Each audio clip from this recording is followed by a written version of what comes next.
हम लाते हैं top news, आपके फेवरेट टॉक शोज और अनलिमिटेड एंटरटेनमेंट सिर्फ YouTube पर। अगर आपने अभी तक हमारा चैनल सब्सक्राइब नहीं किया तो अभी सब्सक्राइब करें और बेल आइकॉन को क्लिक करके हमारी लेटेस्ट वीडियोस के बारे में अपडेट जानें। सब्सक्राइब कीजिए और हम आपको लिए चलेंगे आपकी फेवरेट वीडियो की तरफ।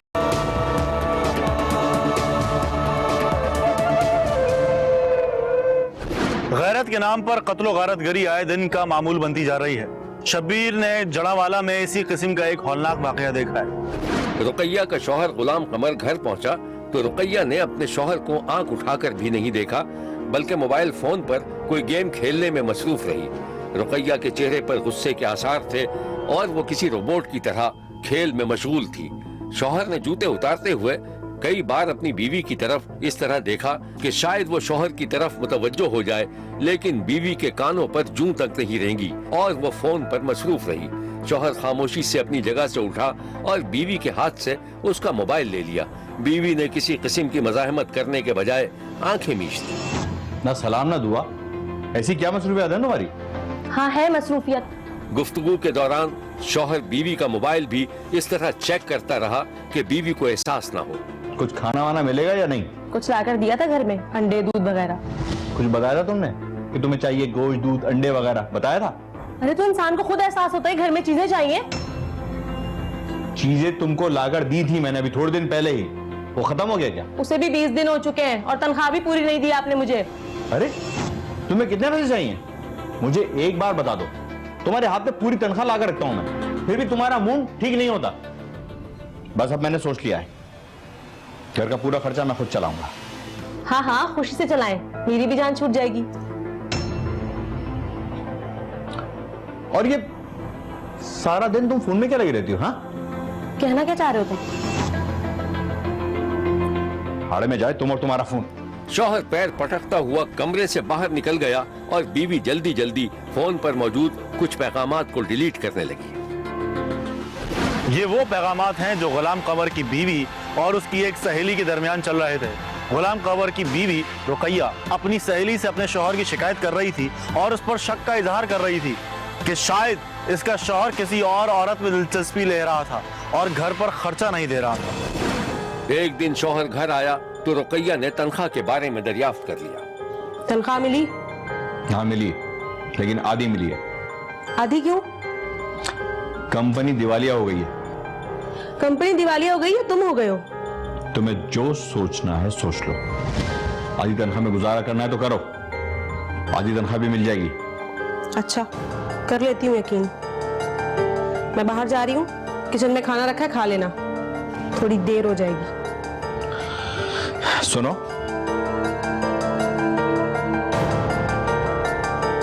एक बात कहूं, बुरा नहीं मानना, मुझे तो दाल में कुछ काला लग रहा है। किसी से दोस्ती तो नहीं हो गई है तुम्हारी? अभी तक तो नहीं हुई है, लेकिन सोच रही हूँ कि मैं भी दोस्ती कर लूं। करके तो दिखाओ, तुम्हारा हशर बिगाड़ दूंगा मैं। अच्छा मैं जरा बाहर से आ जाऊं, फिर देखते हैं किसकी दोस्ती किससे चल रही है। बीवी तंज करके चली गई और शौहर का दिल धक से रह गया। इसी दौरान किसी शहनाज नामी औरत का फोन आ गया। रुकैया के शौहर ने एहतियात से दरवाजे की कुंडी चढ़ाने के दौरान फोन कान से लगा लिया। हेलो, हाँ अभी तुम्हें याद कर रहा था मैं। अच्छा ये तो बताओ, तुम्हें जो तोहफा भेजा था वो कैसा लगा? इसीलिए तो फोन किया, क्या जरूरत थी इतने महंगे तोहफे की? मेरी बीवी क्या सोचेगी? अरे उससे पता चलेगा तो सोचेगी ना। तुम ये बताओ कि तुम हो कहाँ? मैं घर में हूँ। कहो तो आ जाऊं? नहीं नहीं अभी मत आना, बहुत जल्दी आ जाएंगे। अच्छा चलो फिर बात होती है। अपना ख्याल रखना। चलो ठीक है, अल्लाह हाफिज। रुकैया के शौहर ने दरवाजे की कुंडी खोल दी और फोन एक तरफ रखकर बेखबर सो गया। कुछ देर बाद शब्बीर ने देखा कि गुलाम कमर की बीवी शॉपिंग बैग लिए घर में दाखिल हुई। सामान एक तरफ रखा, शौहर को सोता देखकर इधर उधर का जायजा लिया और फिर चुपके से उसका फोन उठाकर किचन में ले गई और फिर किसी मौसम नामी का नंबर नोट कर लिया। फोन को अच्छी तरह चेक करने के बाद उसने फोन वहीं अपनी जगह पर वापस रख दिया और अपने कामों में मसरूफ हो गई। रुकैया का शक यकीन में तब्दील हो चुका था कि उसके शौहर की किसी औरत से दोस्ती चल रही थी और अब वो उठते बैठते शौहर को ताने दे रही थी। वैसे ये खिड़की से पर्दा तो हटाइएगा, जरा बाहर का मौसम तो चेक करें कैसा है। तुम्हारा क्या लेना देना मौसम से? तुमने पिकनिक पर जाना है? वैसे ये लफ्ज मौसम कितना अच्छा है ना, किसी का नाम भी हो सकता है। मौसम किसी का नाम नहीं होता। तुम पागल हो गई हो क्या? लेकिन आपके फोन में तो एक नंबर सेव है मौसम के नाम से, वो किसका है? हाँ वो तो महकमा मौसमियात वालों का नंबर है। वाह, महकमा मौसमियात वाले आजकल मैसेज भी भेजते हैं कि कल मिलने आ जाना। शौहर ने घबराहट में फोन उठाना चाहा, लेकिन बीवी ने लपक कर फोन कब्जे में ले लिया। छोड़ो, फोन दो। क्या छुपा रहे हो मुझसे तुम? किसी का नहीं छुपा रहा, तुम फोन दो। दोनों में छीना झपटी चलती रही।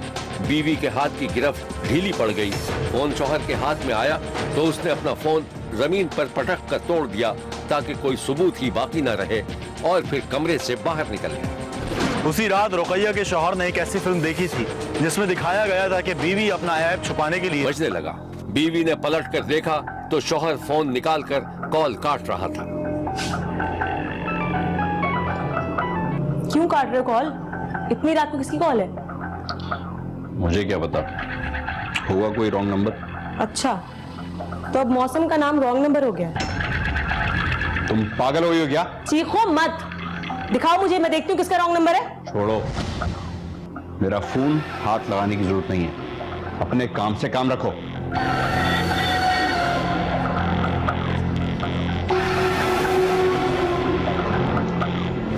फिर एक दिन रुकैया की सहेली ने पूरी रिपोर्ट दे दी थी।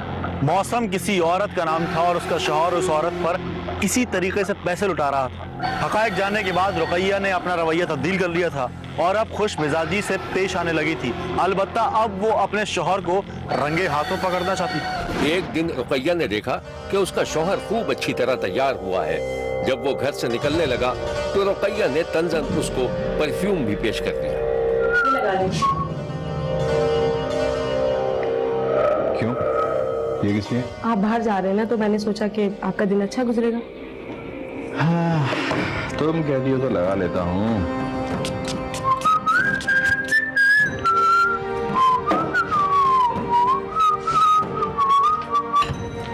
रुकैया का शौहर रूहासा सा हो गया।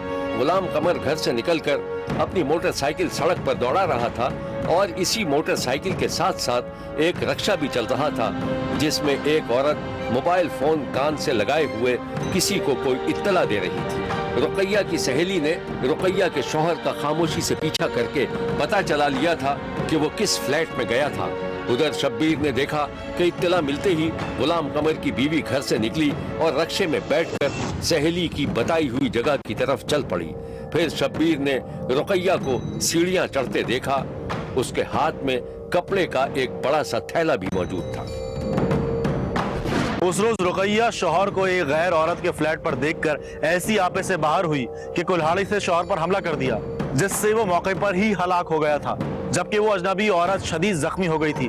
पुलिस ने मुकदमा दर्ज करके रुकैया को गिरफ्तार कर लिया था। शब्बीर का कहना है कि गैरत के नाम पर अब तक औरतें ही कत्ल की जाती रही है, लेकिन शब्बीर के सामने इस तरह का वाकया कम ही आया है जब किसी औरत ने गैरत के नाम पर अपने शौहर को कत्ल कर दिया हो। देखते रहिए, क्योंकि कोई देखे न देखे, शब्बीर तो देखेगा। शब्बीर ने गुजरावाला में थाना फिरोजवाला के इलाके में एक ऐसा वाकया देखा है जिसमें एक शख्स अपने एक रिश्तेदार के खून का प्यासा था। एक दिन शब्बीर ने देखा कि अशफाक और उसकी बीवी के दरमियान तू में हो रही थी। बात छोटी सी थी। बीवी ने शौहर को जो खाना दिया था वो ठंडा था। इसे गर्म तो कर लेते हैं।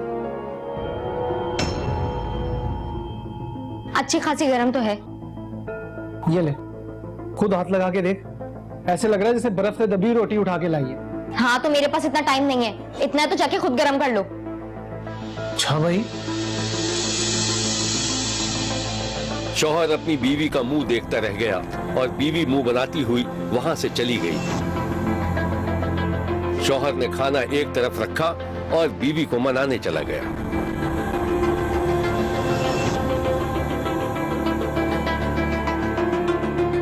तुझे क्या हो गया है सुमेरा? सीधे मुंह बात क्यों नहीं करती मुझसे? कुछ नहीं हुआ है मुझे। पहले पता होता ऐसे नाकारा आदमी से मेरी शादी हो रही है तो मैं तो शादी के लिए मना कर देती। क्या कह रही है?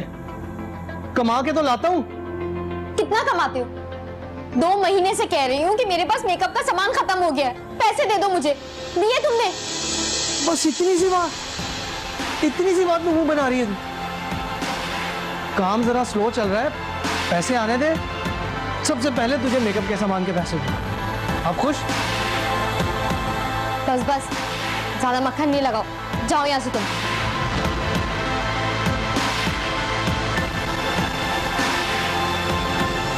इस वाक़े के बाद शब्बीर ने देखा कि अशफाक की बीवी बाजार में कॉस्मेटिक की दुकान पर खड़ी चीजें देख रही थी। फिर उसने अपनी पसंद की चीजें खरीदी और घर की तरफ रवाना हो गई। अभी वो घर के रास्ते ही में थी कि अब्दुल्ला नामी एक नौजवान ने उसे पहचान लिया।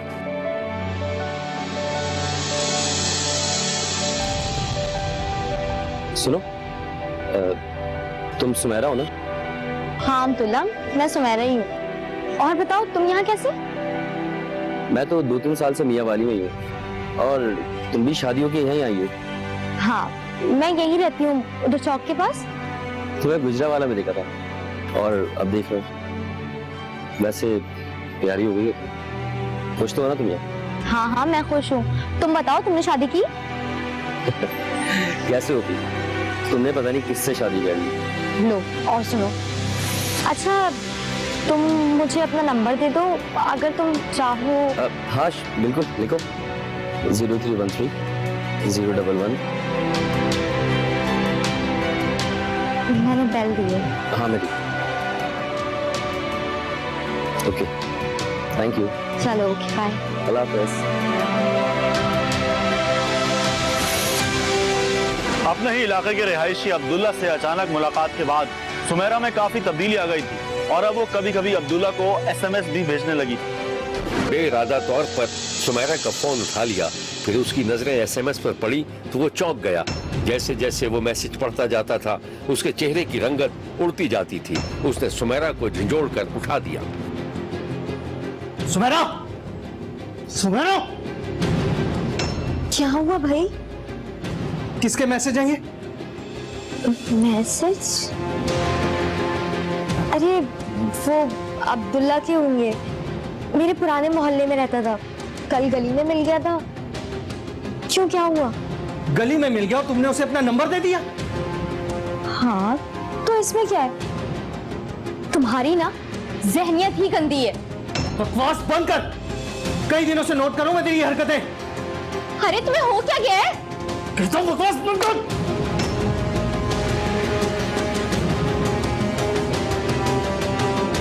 सुमेरा के शौहर ने मुबैना तौर पर हाथ उठा लिया था जिससे सुमेरा सहम कर रह गई। सुमेरा और उसके दरमियान शादी के कुछ अरसे बाद ही अनबन शुरू हो गई थी कि नौबत मार कुटाई तक पहुंच गई। ये सारी सूरत हाल उस वक्त पैदा हुई जब सुमेरा की अब्दुल्ला से मुलाकात हो गई थी, जो आहिस्ता आहिस्ता मोहब्बत में तब्दील हो गई थी।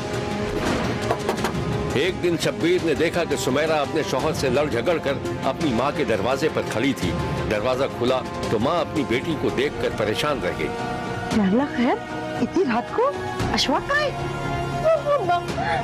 अशफाक ने मुझे बहुत मारा। मारा है? क्यों? मुझ पर छोटे छोटे इल्जाम लगाते हैं। मुझे नहीं रहना उसके साथ। अरे अच्छा ठहर, मैं उससे बात करती हूँ। कोई जरूरत नहीं है उससे बात करने की। मैं नहीं रहना चाहती उसके साथ और मैं नहीं रहूंगी। अल्लाह रहम। अच्छा तू चुप तो कर, तेरे बाप को आने दे, मैं उनसे बात करती हूँ। तू अंदर चल।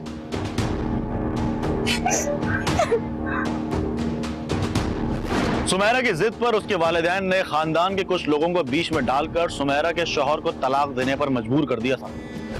एक दिन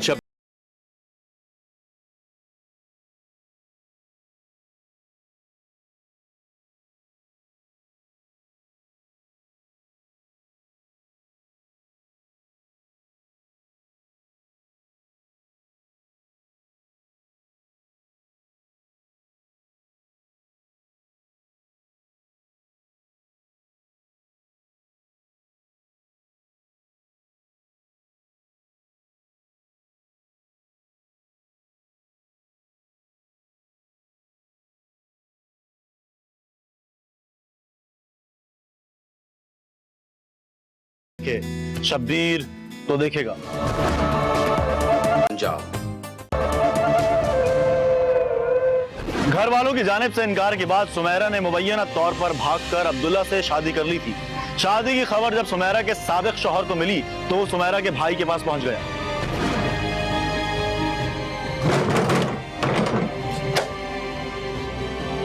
भाई मैं क्या सुन रहा हूँ भाईजान, हम सब लोग खुद हैरान हैं। जब मैंने सुमेरा को तलाक दी ही नहीं तो वो किसी से कैसे शादी कर सकती है? कहाँ है वो? भाई हमें खुद नहीं पता कि वो कहाँ है इस वक्त, हम खुद उसे ढूंढ रहे हैं। सुमेरा और अब्दुल्ला ने किसी गुमनाम जगह रिहाइश इख्तियार करके खामोश जिंदगी गुजारना शुरू कर दी थी, जबकि लड़ाई झगड़े के खौफ से सुमेरा के बाप ने भी मियां वाली से नकल मकानी करके गुजरावाला में रिहाइश इख्तियार कर ली थी। सुमेरा का भाई अब तक अपने साबिक बहनोई का साथ दे रहा था और अब्दुल्ला की तलाश में था। सुमेरा ने अपना पुराना नंबर बंद कर दिया। एक दिन सुमेरा ने अपनी पुरानी सिम फोन में लगाकर अपनी एक रिश्तेदार को फोन किया तो सुमेरा का भाई भी वहीं मौजूद था। सुमेरा, तुम हो कहाँ? हाँ ठीक है, मैं तुम्हारे भाई से बात करती हूँ, तुम हौसला रखो। अच्छा ठीक है, बाद में बात करती हूँ। फोन खत्म करने के बाद सुमेरा की रिश्तेदार औरत ने सुमेरा के भाई को सुमेरा के बारे में बता दिया। सुमेरा का फोन था, काफी परेशान है, दर बदर घूम रही है। तुम लोग उसको माफ क्यों नहीं कर देते? शादी की कोई गुनाह नहीं किया उसने। लाओ जरा नंबर दिखाना, किस नंबर से फोन था? सुमेरा के भाई ने फोन नंबर नोट कर लिया था। अब सुमेरा के साबिक शौहर अशफाक को भी सुमेरा के फोन की खबर मिल गई थी और फिर फोन नंबर के जरिए गुजरावाला में सुमेरा के ठिकाने का पता लगा लिया था। शब्बीर ने एक दिन देखा कि सुमेरा का साबिक शौहर, उसका एक दोस्त और सुमेरा का भाई खामोशी से सुमेरा के घर के नजदीक एक चौक पर मौजूद थे। उनकी मोटरसाइकिलें एक तरफ खड़ी थी। 2-4 दिन की रेकी के बाद उनको पता चल गया था कि सुमेरा का शौहर किस वक्त घर से निकलता था। थोड़ी ही देर में अब्दुल्ला का छोटा भाई सामने से आता दिखाई दिया, जिसके बाद शब्बीर ने गोलियां चलने की आवाज सुनी। सुमेरा के साबिक शौहर और उसके भाई ने मिलकर सुमेरा के शौहर को कत्ल कर दिया था, जबकि इस दौरान एक गोली खुद कातिलों के एक साथी को भी लग गई थी, जो मौके पर ही हलाक हो गया। भरे चौक में खौफ का तमाशा देखकर लोगों ने सुमेरा के भाई और साबिक शौहर को पकड़ लिया, जिन्हें पुलिस ने गिरफ्तार कर लिया था। शब्बीर जब थाने पहुंचा तो दोनों मुल्जिमान को लॉकअप से निकालकर बाहर लाया जा रहा था। आज से 3-3.5 साल पहले वो इधर आए दुल्हन, और हमने अपने पिस्तौल लाइसेंस थे दोनों भाइयों के, हमने पेट से बांध कर ले आए और इधर आके कोच पे आए। इधर आके मोटरसाइकिल ली 16,800 की, तो फिर हम ये वाकई वो जो हमारा पितेरा यासर फौत हो गया है ना, उसमें इन्ना सारा दी सियाप या आसान काम है। ये उन्होंने घर वाले यासर दे मामे दे पुत्र थी गया अब्दुल्ला, या वो जो फौत थी वाला। पुलिस ने इस वाकई की जो तफसील बताई थी वो ये है। अशफाक की बीवी, सबका बीवी सुमेरा ने 3 साल पहले से तलाक ले ली। उसने एक मकतूल जो है बिलावल, उसके भाई अब्दुल्ला से शादी कर ली। वहाँ पे इनके छोटे छोटे झगड़े होने लग पड़े। ये बिल्कुल छुप के रह रहे थे, बहुत छुप के रह रहे थे। मकसद उनका था अब्दुल्ला को कत्ल करना, जिसने अशफाक की बीवी और ये जो मरहूम है, ये जो इनकी साथ इनकी गोलियों से कत्ल हो गया है यासर, उसकी बहन थी। इन्होंने अपनी झूठी अना और गैरत को इतना बड़ा बना लिया कि आज ये 3 खानदानों को बर्बाद करके बैठे हुए। एक अपने खानदान को, ये डिवीजन लाकअप में, एक यासर के खानदान को जिनका बच्चा इनकी गोलियों से कत्ल हो गया, इनका साथी था। तीसरा बिलावल, 3 खानदानों को बर्बाद करके आज ये बैठे हुए। शब्बीर ने जाए वकूफ पर इंतहाई अलमनाक और दिल दहला देने वाला मंजर देखा था।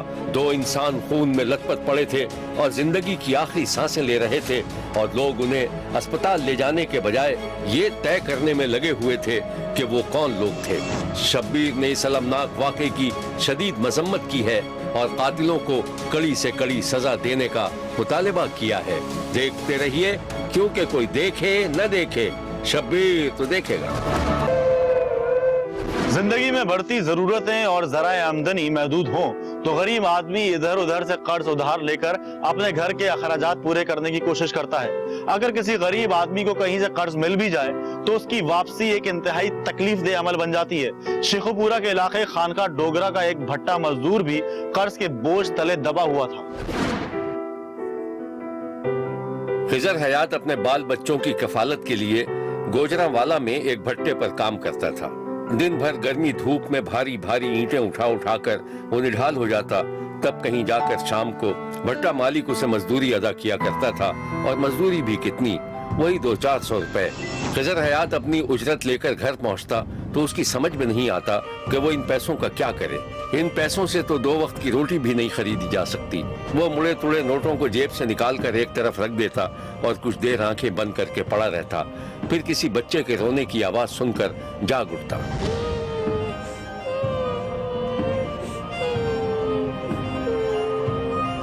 अरे क्या बात है भाई, ये क्यों रो रहा है? खाना मांग रहा है वो, सुबह से भूखा है। अब आटा है नहीं घर में, मैं कहाँ से दूं उसे? बात सुन जरा, ये ले, किसी को बेच के आटा मंगवा ले और इसे भेज मेरे पास। अच्छा। बीवी पैसे लेकर चली गई, और जब रोता हुआ बच्चा मजदूर बाप के पास आया तो बाप की बेबसी अपने उरूज पर थी।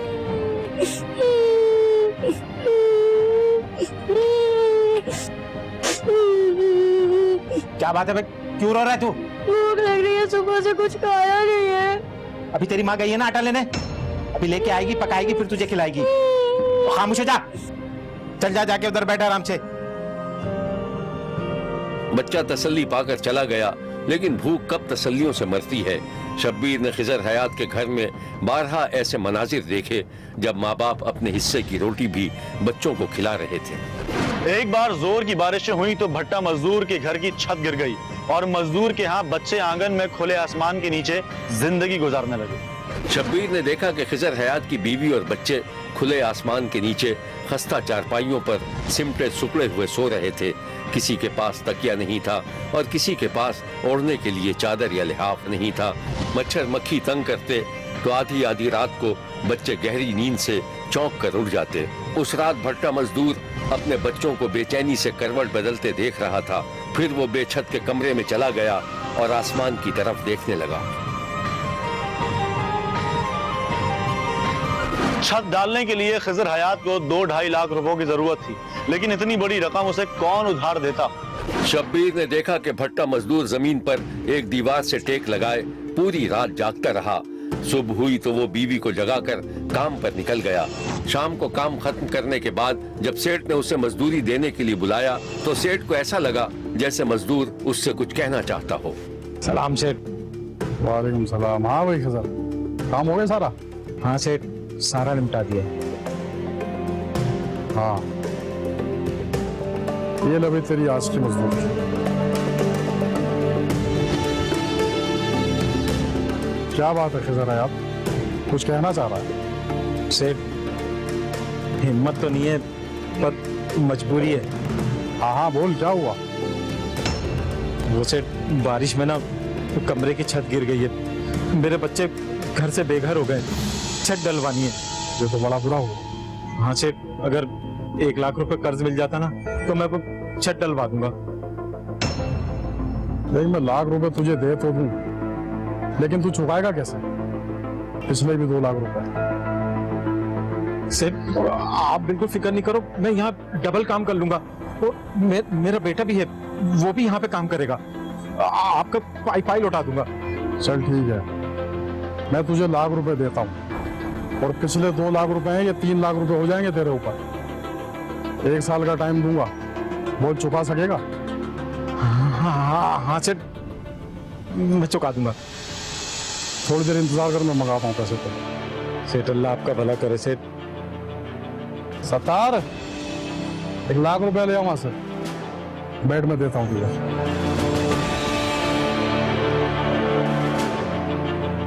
भट्टा मजदूर मरता क्या ना करता, मालिक से मजीद कर्ज लेने पर मजबूर हो गया था। वक्त तेजी से गुजरता चला गया और थोड़ी मुद्दत के बाद सेठ ने रकम की वापसी का मुतालबा शुरू कर दिया था। हाँ भाई खिजर, क्या सोचा तूने? शब्बीर ने देखा कि भट्टा मालिक ठाठ से एक चारपाई पर बैठा था और मजदूर नीचे जमीन पर। बस साईं, बस थोड़ा सा वक्त और दे दो, मैं आपकी पाई लौटा दूंगा। मेरी बात सुन कान खोल के, तेरे पास सिर्फ 15 दिन का टाइम है, मेरी रकम लौटा दे वरना फिर देख। और हाँ, वो तेरा बेटा किधर है? तूने तो बोला था कि वो भी काम करेगा भट्टे पर, कहाँ है वो? हाँ साहिब, बोला तो था, वो अभी बहुत कमजोर है और छोटा है, अभी 10 बरस का तो है। बस 15 दिन में मेरी रकम लौटा दे वरना अपने बेटे को लेके आएंगे मजदूरी पर, समझ गया? और मेरे सामने ये आंसू नहीं बहाया कर औरतों की तरह। चल दफा इधर से। ठीक है साहिब। मसले ही खत्म नहीं होते हैं इसके। और चाचा, कल तक तुम भी अपने पैसे वापस कर देना। चलो जाओ तुम भी। भट्टा मजदूर खिजर हयात बोझल तबीयत के साथ सेठ के कदमों से उठा और जब घर लौटा तो बिल्कुल खामोश था। बीवी ने खामोशी की वजह पूछी तो वो खला में घूरने लगा।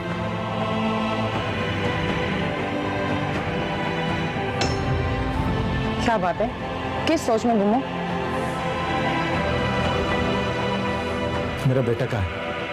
अरे उसे तो बहुत बुखार चढ़ा हुआ है, ऐसा तप रहा है बुखार में, मैंने ठंडी पट्टियां भी की हैं, बुखार कम ही नहीं हो रहा। अच्छा।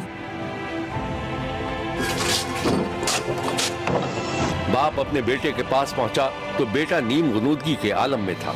बाप ने बेटे का माथा छुआ तो वो बुरी तरह झुलस रहा था। मेरा बच्चा, तू जल्दी से सही हो जा, सुबह तुझे मेरे साथ चलना है काम पे। ये तुम क्या कह रहे हो? मेरे बेटे की इतनी तबीयत खराब है, बुखार में फूंक रहा है वो, और तुम कह रहे हो इसे साथ पे काम पे लेके जाओगे? अरे तो मैं क्या करूं, मैं भी तो मजबूर हूं। सेठ अपने पैसे मांग रहा है और कह रहा है कि अपने बेटे को लेके आओ काम पे। बोल दो अपने सेठ को जाकर, मैं अपने बेटे से ईंटें नहीं उठवाऊंगी, और इस हालत में तो कभी भी नहीं बाहर जाने दूंगी मैं। अरे क्या पागल हो गई तू? 3 लाख का कर्जदार हूं मैं उसका, क्या करूं मैं? मेरे तो खुद समझ में नहीं आ रहा मैं क्या करूं। मेरे पास तो कोई सेवर भी नहीं है, वरना मैं वही भेज देती। या अल्लाह हमारी मदद कर। अरे नेक, बस तू तो चुप हो जा, करता हूं मैं कुछ ना कुछ। या अल्लाह हमारी मदद कर। शब्बीर ने देखा कि भट्टा मजदूर की बीवी मुंह ढांप कर बिलक बिलक कर रो रही थी और शौहर उसको तसल्लियां दे रहा था। भट्टा मालिक ने मजदूर पर कर्ज की वापसी के लिए इतना दबाव बढ़ाया कि अब मजदूर रातों को चौक चौक कर उठ बैठता था। शब्बीर ने देखा कि उस रात भट्टा मजदूर इंतहाई वहशत के आलम में सोते से उठकर बैठ गया। फिर वो अपने बोसीदा कमरे में टहलने लगा। ऐसा लग रहा था जैसे उसका दिल बंद हो रहा हो। वो इसी वहशत के आलम में घर से बाहर निकल गया तो चारों तरफ तारीकी थी।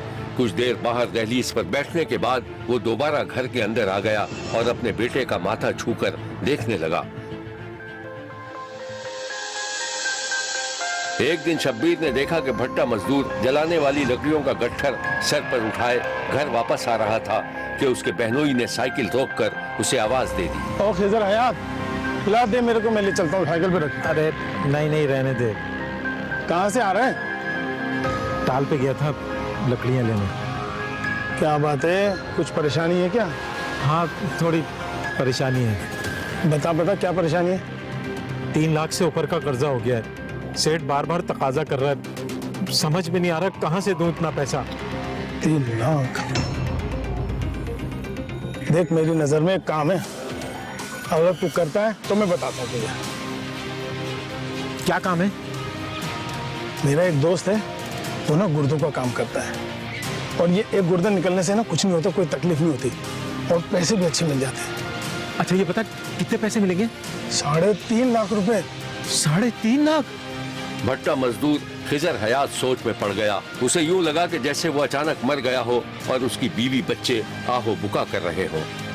अरे किस सोच में पड़ गया? देख, किसी को बताइयो नहीं, अगर तू राजी होता है तो फिर मैं अपने दोस्त से बात करता हूँ, और ये काम ना लाहौर में होता है, और अगर तू करना चाहता है तो मैं तुझे लाहौर ले चलता हूँ। खिजर हयात ने बहनोई की तरफ देखा और फिर उसे ऐसा महसूस हुआ जैसे वो 3 लाख रुपए की रकम भट्टा मालिक को अदा कर रहा हो। भट्टा मजदूर का बहनोई खिजर हयात को खामोशी से लाहौर ले गया था, जहां एक अताई डॉक्टर ने मजदूर का गुर्दा तो निकाल लिया, लेकिन गरीब इंसान की जान चली गई। खिजर हयात की मौत के बाद सफाक मुल्जिमान उसकी लाश भट्टे पर फेंक कर फरार हो गए। भट्टा मजदूर की मौत की खबर मिली तो उसके घर वालों पर कयामत टूट पड़ी। यह है भट्टा मजदूर खिजर हयात के मातमी घर का मंजर। औरतें एक दूसरे को तसल्लियां देते हुए रो रही थीं। मजदूर की बीवी और बच्चे फरियाद कर रहे थे। एक जीता जागता इंसान मौत के मुंह में चला गया था। उसके बेटे की आंखों में आंसू थे। उसका बाप कर्ज उतारने के लिए गुर्दा बेचने गया था और फिर कभी पलट कर नहीं आया। औरतों के बयान ऐसे थे कि इंसान का कलेजा कट कर रह जाए।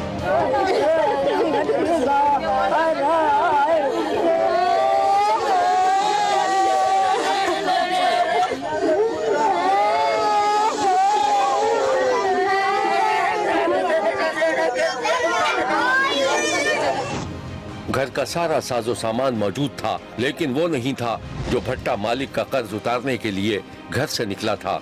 जो घर का वाहिद कफील था, एक मेहनतकश, एक गरीब मजदूर बेटे से कहकर गया था कि वो अभी थोड़ी देर में वापस आ जाएगा, मगर कभी लौट कर नहीं आया। साढ़े 10 के क्या, मैं थोड़ी देर से आ जाता हूँ, मदर भी ना क्या लेना, चलो जल्दी आ जाए, मैंने सोचा था मैं काम चल रहा हूँ। ये है मकतूल के घर वाले। साढ़े नाल जुलम होया, निके निके बच्चे तीन होंदे ते माड़ा बंदा रोटी मिट्टी थाप के खांदा सी ते साडी इमदाद होनी चाहिए ते ना ज़ालिमां नूं कतल होना चाहिए, सजा मिलनी चाहिए। मैं मना भी किया सी भी नहीं जाना उन्हें चोरी मेरे तो खड़िया सी, चोरी लै गया सन, ना मैंने मिल के गया, ना मैं मुंह वेख्या, बस लैक टोर गए। पुलिस ने मकतूल के बहनोई और उसके साथी को गिरफ्तार कर लिया है, लेकिन कसाई नुमा नामालूम डॉक्टर मंजर आम से गायब हो गया है। शब्बीर इस अलमनाक सूरत हाल पर क्या कहे, क्या एहतजाज करे? ऐसे बेहिस माशरे में इंसान कर भी क्या सकता है? मकतूल के अहले खाना इंसाफ की भीख मांग रहे हैं, लेकिन शायद ही कभी उनको इंसाफ मिल सके। क्या इन आंसुओं और आहों का कोई मुतबादिल हो सकता है? देखते रहिए, क्योंकि कोई देखे न देखे, शब्बीर तो देखेगा। शब्बीर का कहना है कि वो देख रहा है और मुसलसल देखता रहेगा। मुल्क भर से मजीद कहानियों और उनकी तफसीलात के साथ फिर मुलाकात होगी। देखना ना भूलिएगा, क्योंकि कोई देखे ना देखे, शब्बीर तो देखेगा।